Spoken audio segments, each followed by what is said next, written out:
Every year before Rosh Hashanah, we read the Torah portion called Nitzvim. Sometimes it's combined with the portion Vayelech, and sometimes it's read independent. This year, it's combined. Why are we so careful to have this portion read the Shabbos before Rosh Hashanah? What message does this portion share that is critical for a Jew to know before we stand before Almighty God on the Day of Judgment, the Yom Hadin Rosh Hashanah? The vital message can be found in the opening verse of the portion, Devarim chapter 29, verse 9.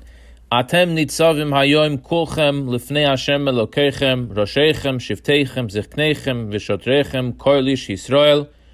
You are standing this day before the Lord your God, the leaders of your tribes, your elders, your officers, every man of Israel, your young children, your women, and your convert who is within your camp, both your woodcutters and your water drawers.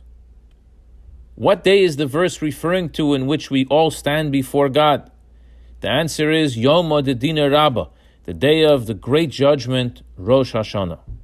Meaning, when the day of Rosh Hashanah comes and every soul is going to be judged, it must be in a way that we are standing before God in unity, as one people.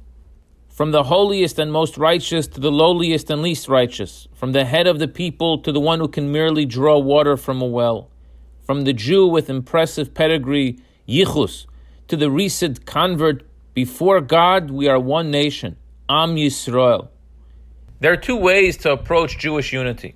The first way is to respect and accept the other who is different. This way is to get along with an I'm entitled to my opinion and you are entitled to have a different opinion type of attitude. And even though I think you are wrong, we can still get along. We can tolerate each other's differences and still get along.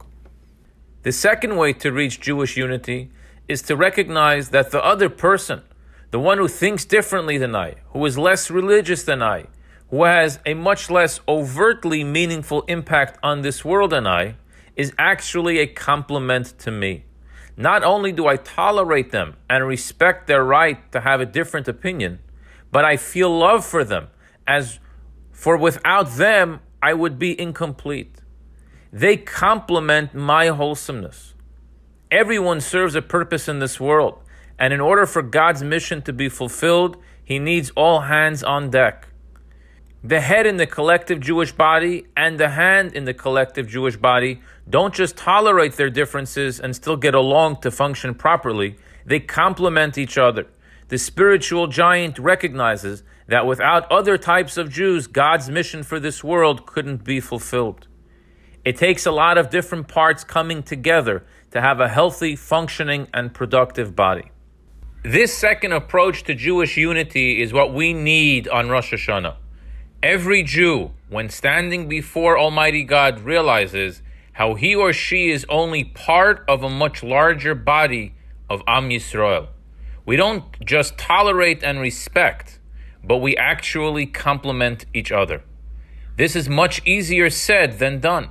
To truly feel like every Jew complements my existence and enhances my abilities for success is a very tall order. And that's exactly why we read this Torah portion before Rosh Hashanah. Reading from the Torah gives us the strength that we need. By reading in the Torah how Moses recounts the Jewish unity of Rosh Hashanah back then, this not only inspires us, but it actually gives us the strength we need to feel it ourselves. It is the blessing that enables us to make it a reality in our lives this year, Rosh Hashanah. May we all be blessed to be written and sealed in the books of life and good health. Have a happy and healthy, sweet new year. Wishing you a beautiful Shabbos.